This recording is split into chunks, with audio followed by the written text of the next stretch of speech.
I still cannot believe I got what I got at a yard sale yesterday, but I did, and I honestly can't even believe that they got rid of it, but they did, and lucky me, so I'm gonna share that with you right now.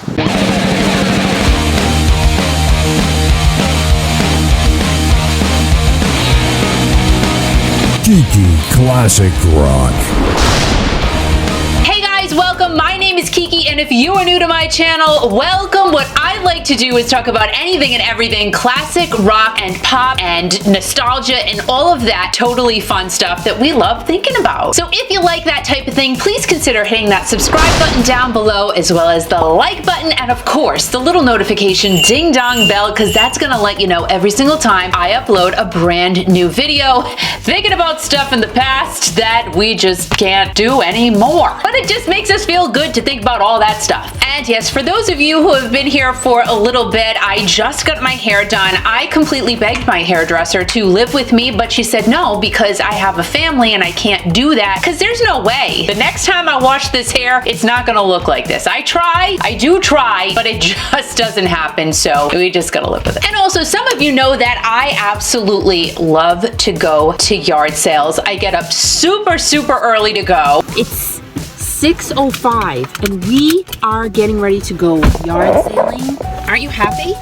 No. Of course, my Journey Escape CD just came on. I'll buy you escape.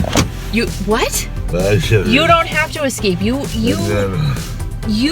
said you wanted to come. And it's so true, that saying, the early bird gets the worm. I got the worm. I really got the worm this time, but it wasn't a worm. It's a Steve Perry album. That's even better than a worm. I know, I thought the exact same thing. Who in their right mind would part with anything that has Steve Perry on it? Well, the fact of the matter is, because I do a lot of yard sales and estate sales and things like that, I see this all the time. People get to a point in their lives that they just need to start letting go of a whole bunch of material things, and in this case, they were letting go of a bunch of awesome albums. This is actually the second week in a row that I got a sweet pile of vinyl. I'm actually going to start a new series on records that I get at yard sales, so stay tuned for that. And I have to say, I'm a little bit picky on the albums that I do buy. Just a few things. I like the record itself to be clean and free of scratches. It's kind of impossible to get a used record in mint condition on the exterior and the interior, but in some cases you can. I like to get it as close as I possibly can to mint. Do you think I'm just too picky? I do go to yard sales every single weekend, and I always see records, and most of the time they're in pretty bad shape, so I will just walk away, just walk on by. But in this case, and in this pile of records that I just found, I'm thumbing through them, and then all of a sudden the skies just turned crystal blue. Angels came down and started singing. Ah! And then I found this, right? Oh, baby. Look at that. Oh, there's a little dust over there, but that's okay. I'm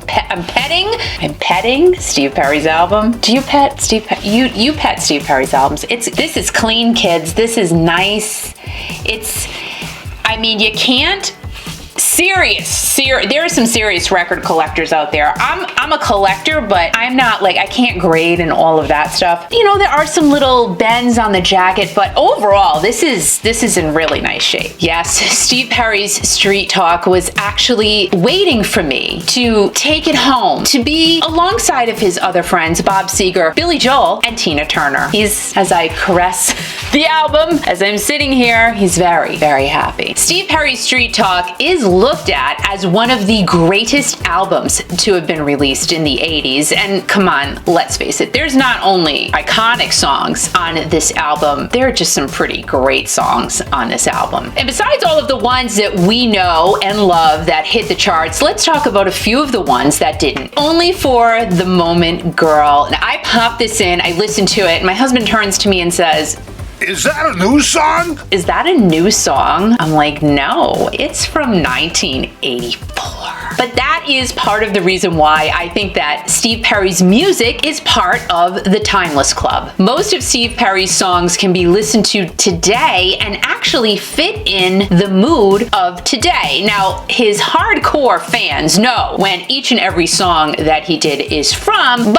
I just feel like you can pop in one of his records and it just fits in. Does that make sense? I made sense to myself. I hope I just made sense there to you. If only for the moment, girl, I just feel like you can sit back, eat your ramen, and be happy. It just feels nice. Then what about Don't Tell Me Why You're Leaving? The title kind of suggests that it's a slow ballady type of song, but oh no, when you put this song on, it is really a foot stomping, full skirt twirling type of song. And I think it has a Stevie Ray Vaughan type of vibe to it. A little bit, kinda, sorta. But you got that bluesy feeling, you know what I'm saying. It's just a fun song. Steve puts his heart and soul into it, and I can just sit back, listen to this song, and visualize Steve completely jamming out to it while he was recording it. Go and definitely pull this one out if you haven't heard it for a while. Listen to it and let us know what you think. Captured by the Moment. This is a neat song written by Bill Cuomo, Randy Goodrum, and Steve. This song mentions Dr. Martin Luther King, the Beatles, Jimi Hendrix, Janis Joplin, and to me, basically, it's saying to all of us, remember all of the historical moments that's happened in our lifetime. Two of the lines out of this song, Captured by the Moment, and I hope it never fades away. All of the huge moments, the big moments that Steve had alongside Journey. And I think that all of us out there, us Journey and Steve Perry fans, are doing our best to keep their music alive. Street Talk was Steve Perry's solo album, his breakaway album from Journey, and he totally just knocked it out of the ballpark with this one. But let's not forget the songs She's Mine, Strung Out, great songs. Then there's Foolish Heart. This was the 4th song to be released off of his album, and it's so weird. It only peaked at number 18. What the? I feel like I heard Foolish Heart on the radio just as much as I heard Oh Sherry. Steve wrote the song Foolish Heart alongside Randy Goodrum, who wrote the songs You Needed Me by Anne Murray and Bluer Than Blue by Michael Johnson. Hello. Now that is a great song I haven't heard in a very long time. And we cannot not talk about Oh Sherry. Yes, we all know it was about his passionate relationship with his then girlfriend Sherry Swafford. It was just so lovey-dovey, and we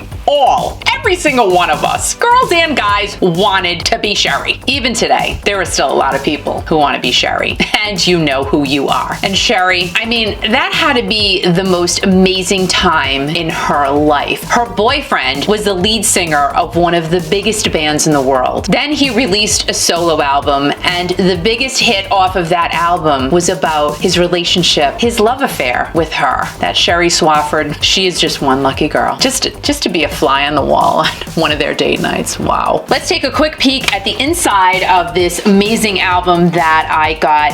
I'm so excited. So let's pull, I literally haven't even pulled it out yet. Now let me turn it over. So what they did was, and this is what I used to do, I've talked about this before, put the album in back so that when you pull it out, the album doesn't fall out. Now it's coming out of the bottom a little bit, so we do have a tear. I mean, this is in pretty good shape. And the record itself, again, I have not looked at it. It's clean. This is as clean as you're gonna get for a used album. Very, very clean. Look at that. I mean, I hope you can see it. It's probably glary, but I'm telling you, a couple of fingerprints, that's it. Not one scratch on this album. Really, really nice. I paid barely anything for the album. I'm keeping this one, and maybe there will be a spot in the studio for Street Talk. I hope you guys enjoyed. Stick around for one of these videos coming up next to keep classic rock and pop alive, and also to help keep this channel growing. And don't forget, guys, don't forget to keep rocking.